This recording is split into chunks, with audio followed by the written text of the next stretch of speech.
What's up, everyone? We have a Champion generator here. It's like 3,035. Yeah, 3,500 continuous and 4,000 starting or peak. And the owner says he left it outside for a while. He went to go see if it would even turn on, and that is what happened. Pull cord pulled out. So, at the very minimum, we're going to check that. He was unsure of the condition. As you can tell, it was left outside. It's pretty nasty. So your guess is as good as mine if he even will make power. But I think we will give it at least a little bit of time. We'll reattach that pull cord. Before we do so, we'll see if it even spins over. If it does, we'll reattach it, and we'll see, put a little oil in if we need to. No, whatever. We'll go through the same stuff. 3 screws hold it in place. I didn't check the oil. I should do that before I even continue, but well, I'll do that right now. Why not? But it's pretty nasty out over here.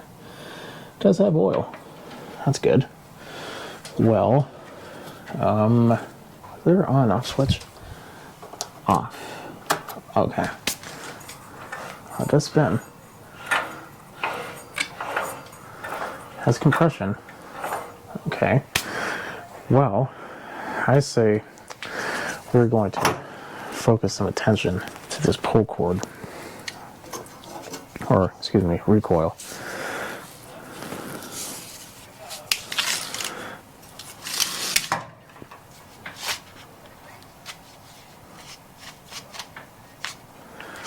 Let's get something kind of shoved in there. Usually a screwdriver will do just fine. This one needs to be a thinner screwdriver than that, apparently.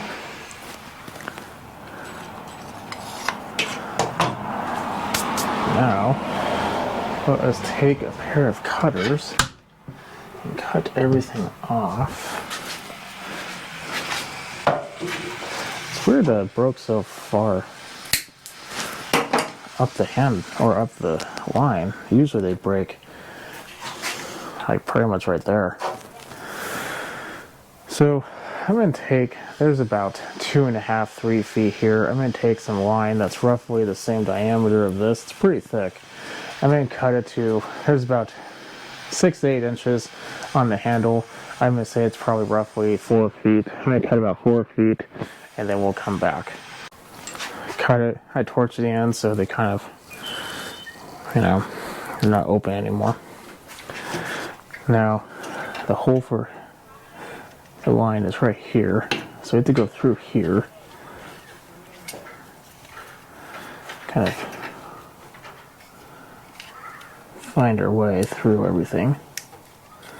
This is why you need to have it generally the same thickness as the other one. There we go. Now, once it goes through, we can tie it.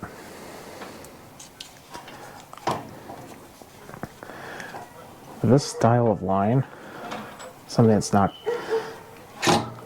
like, I don't know, organic, I like to take my torch and sometimes torch it up one final time just to kind of make sure that it's all nice and tight.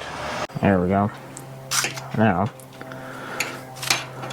probably should have checked if the recoil would even go back, but I feel like it will because it's wanting to go back already. We might have to tighten it.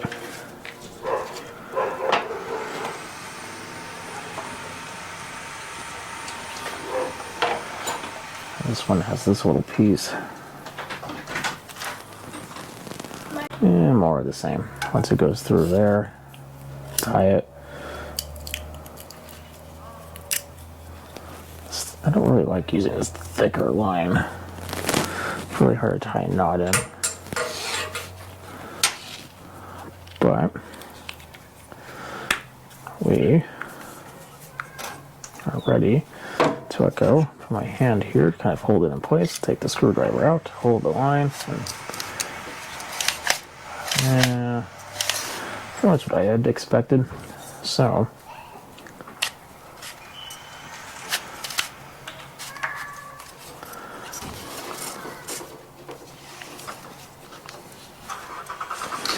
basically what I'm going to do is I'm going to spin this around.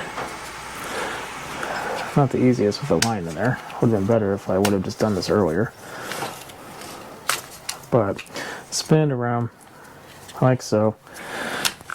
Not gathering any of the line in the actual recoil itself right now. Just going to go around 2 or 3 times. There we go. So after tightening, it seems to be working fine. I'm going to put it back on 3 bolts. I'm sure you know how screws work.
It makes power. So I think, I don't even know what the fuel looks like in there. It could be the fact that it's just really nasty fuel. Let's try. Take a look.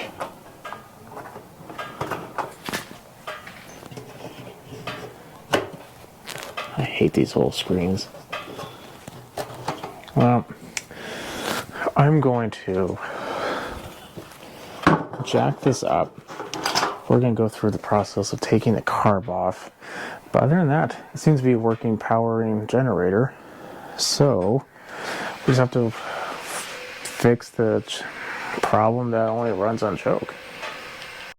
I'll just go ahead and just turn this fuel off. There we go. And clip, clip. To be honest, I'm super surprised it's even turned on. Figured this is going to be pretty much worthless. I'd be doing this and having to shove some starting fluid down the throat, but I didn't.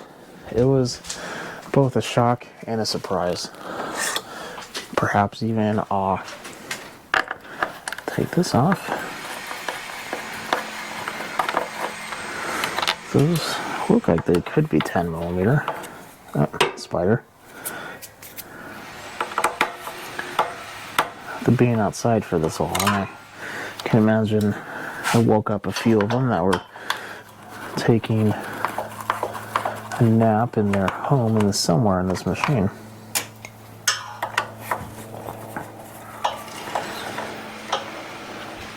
It's a pretty common thing when you work on small engine equipment. If you leave it in your garage while you're working on it, you're probably going to be getting a few nests here and there, or webs, or all kinds of fun stuff. So there's a 10 millimeter right here, but it's on the back. So it's going to be a little hard to show that one.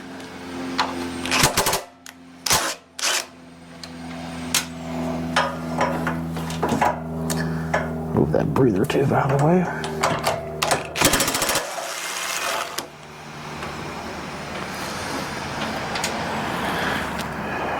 You know what? I actually did a ratchet for that one. There we go. Take that off. This should come right off. Very good. Now, the fuel line. Kind of feeling a little sketchy, to be honest. But considering, like I said, it was outside. Which, if you have the ability, don't leave it outside. If you have the option between like a lawnmower or a generator or something outside, do a lawnmower. Generators make power, and water is not always your best friend.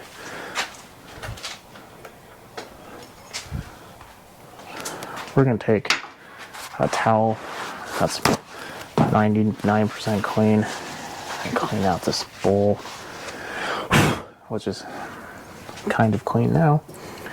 And let's see what this fuel looks like. Ooh. I hope there isn't like a full tank. I don't think so, but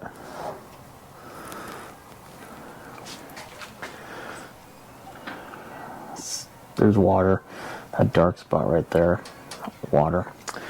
So we have some draining to do. I think while this is in the ultrasonic cleaner, I will start draining. Let's get you a better view, shall we?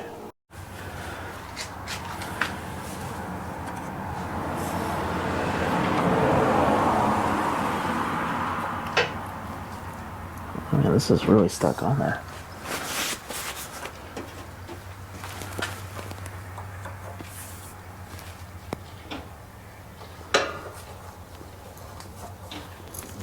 There we go.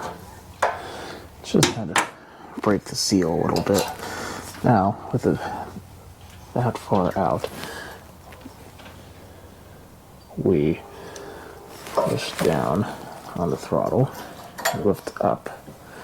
And don't forget the spring. We should be able to take that completely off. It's pretty dirty on the top. I'm going to spend a little time and kind of brush that off, and we'll open it up. Oh boy, let's see what we have here. Wow. Okay.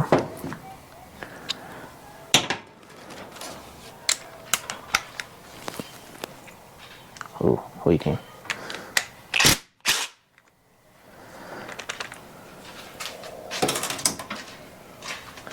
Let's get that cup again.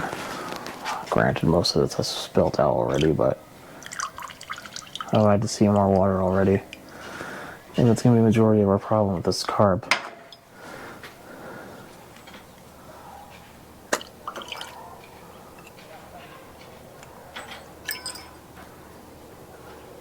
Ooh. I am so surprised that even ran. That is crazy. Very, very crazy.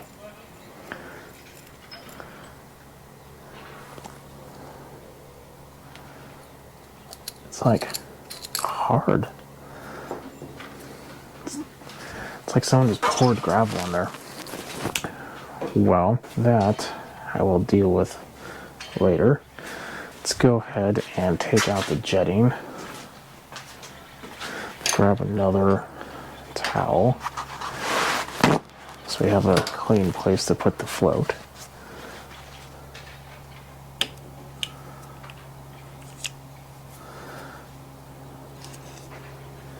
So it wasn't leaking, so I know the needle's probably at least fairly decent.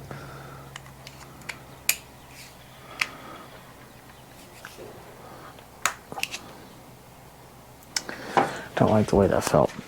These style of jets, you want a perfect fitting screwdriver. No slop in it whatsoever. If you don't, what you will imagine is you loosening it. It's actually just stripping off some of the brass. Don't do that.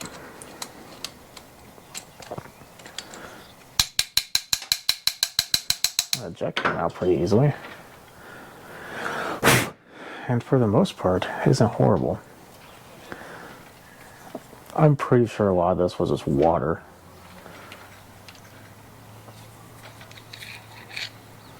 And even the emulsion too. Oh my god. Huh.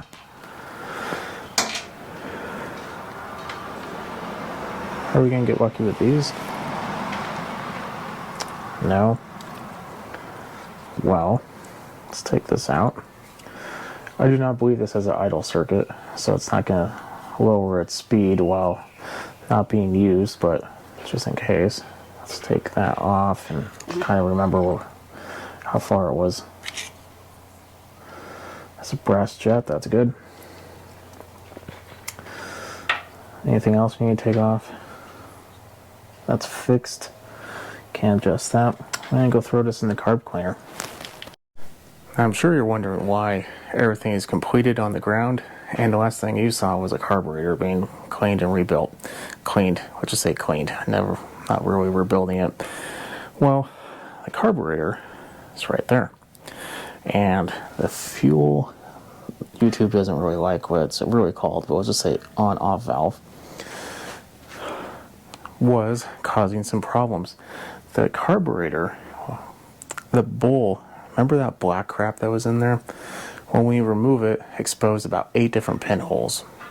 So, in addition to that, I mean, it's dried off and flaked off and everything, but this filter was completely just tore up. In addition to that, I don't really know how, but I took the bowl off, and the little filter that's gasket that's in there completely disintegrated. So I was gonna find a new one and everything, and then I got to thinking, I have a bowl, but I don't know the condition of the carb. I decided just to buy a new one. Called the owner, asked him if he would rather have a new one or aftermarket. He chose the aftermarket. Having said that, I put the aftermarket on. I took the jetting out of the old one and put it in the new aftermarket one. Have it installed, new fuel line, new fuel on-off valve. Unfortunately, that part I didn't have my microphone on. My apologies, but to be honest, I probably wasn't going to show installing the carb to begin with. I was showing how to do the fuel on-off valve. And that's as easy as twist on, twist off. Done. So, having said that, we put that in there, but before I put the new one in, I took it off, and that tank was completely filled with this. I took about 6 liters of old gas out of there, I want to say, maybe a little more, and it's actually sitting in the container behind me. It needs to be disposed of. Sorry, I don't understand. Has new fuel in there now. Hasn't been ran for a while, with the exception of the time that we saw it, so I'm assuming it's going to be okay. But in addition to that, I decided to kind of check. I'll leave that for later. But let's just say there is about 1/4 of a gallon of good new fuel. In addition to that, when you do install the new on-off valve, make sure that this is not going to be too high, because if it is too high and you pour just a little bit of fuel in there, the fuel is actually not going to be able to reach to the filter and into the carb. So beware of that. So it has, let's say 1/3 of a gallon of fuel. It should be good to go. I'm going to give it a pull and we'll see what happens. Fingers crossed. Now this is an aftermarket carb and it is super cold outside, so it might chug a little bit or surge, but let's see. I found out that was an on-off switch. After talking to the owner, he told me he took it to a previous shop and they installed that because the red one was not working. Makes sense, this red one just doesn't feel like there's anything behind it. Let's try all the way choke.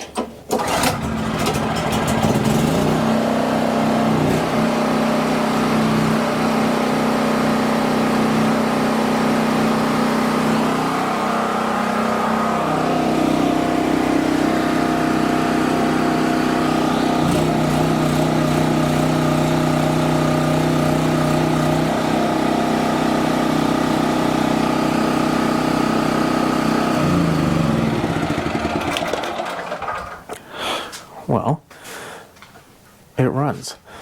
Now obviously I'm going to let it run for a little bit longer. We don't really need to see all that, I'm assuming, but it runs. The fuel was the problem. Water in the tank to completely just ate the carb away.